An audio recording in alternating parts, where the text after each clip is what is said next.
ભોળાનાથ દાદાના દર્શન કરી આવી. કાલે શિવરાત્રિ છે.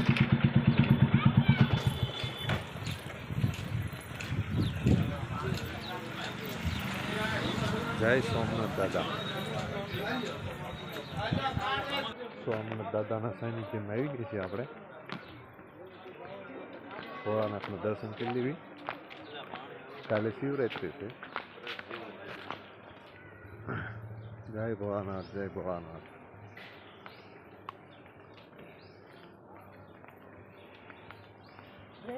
જય ભોળાનાથ. એ તો જય ભોળાનાથ કે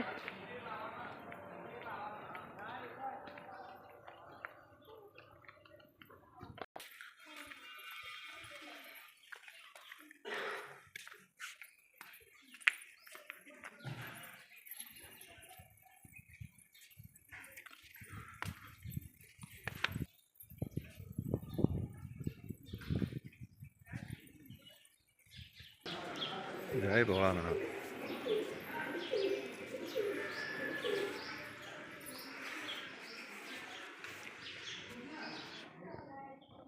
પહેલા સોમનાથ મંદિર મહાદેવજીની શિવલિંગના દર્શન કરી શકો છો મિત્રો. ભોળાનાથ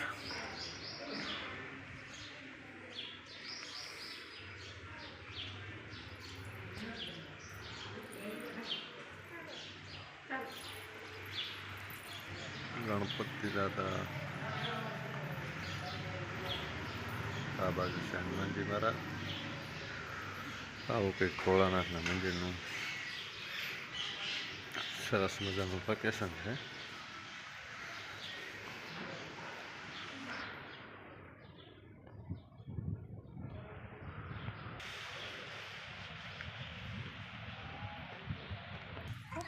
અમારા આરતી અને મમ્મી બંને ઊભા રહી ગયા છે સિંહના સ્ટેચ્યુની બાજુમાં. જો મિત્રો, હા બધા રણકે ડુંગરે ને જ્યાં નદીએ હેંજાળે નીર પાણી પાણી કંઈક વાતું પડી એવી ગાંડી અમારી વીરો. આશા પાણી વીરડે જેની ધરતી લાપડિયાળ, સરભેરો સારસ લવે એવો અમારો દેવકો પાછાળ પાંચાળની ભૂમિ. અને આ બાજુ કહે છે હાથી પાસે ફોટો પાડવો છે. ચાલો હાથી પાસે.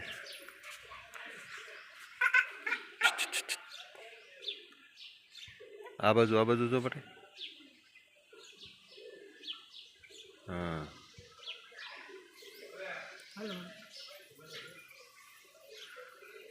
ભોળાનાથના સાનિધ્યમાં આવું કંઈક વાતાવરણ છે ભાઈ, બહુ શાંત.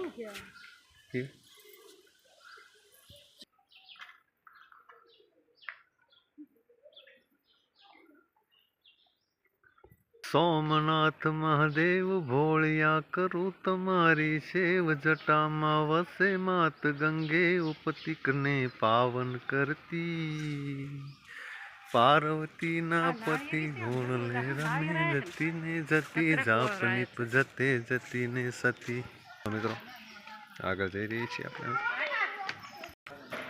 જો સોમનાથ દાદાનો ગેટ દેખાઈ રહ્યો છે. સરસ મજાનું ગાર્ડન બનાવ્યું છે.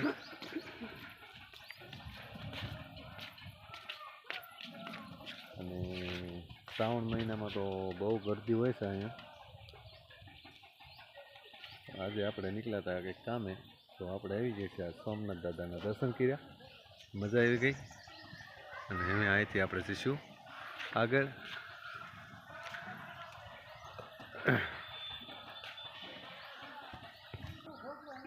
શહીદી ઓરી હોય એવા શહીદોનું આ બાજુ એમના જે ખાંભીઓ છે ત્યાં પણ આપણે જઈએ.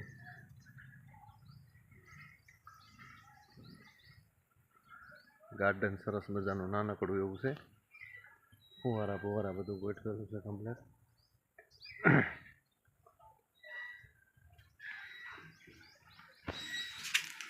જુઓ તમે, સરસ મજાની જે ખાંભીઓ છે તેને ભોળાનાથ માટે કંઈક બલિદાન આપ્યું હોય છે ત્યારે ત્યાં કણે ખાંભીઓ ખોડાણી હોય. એમ નામ કાંઈ ખોડાતી હતી નથી ભાઈ.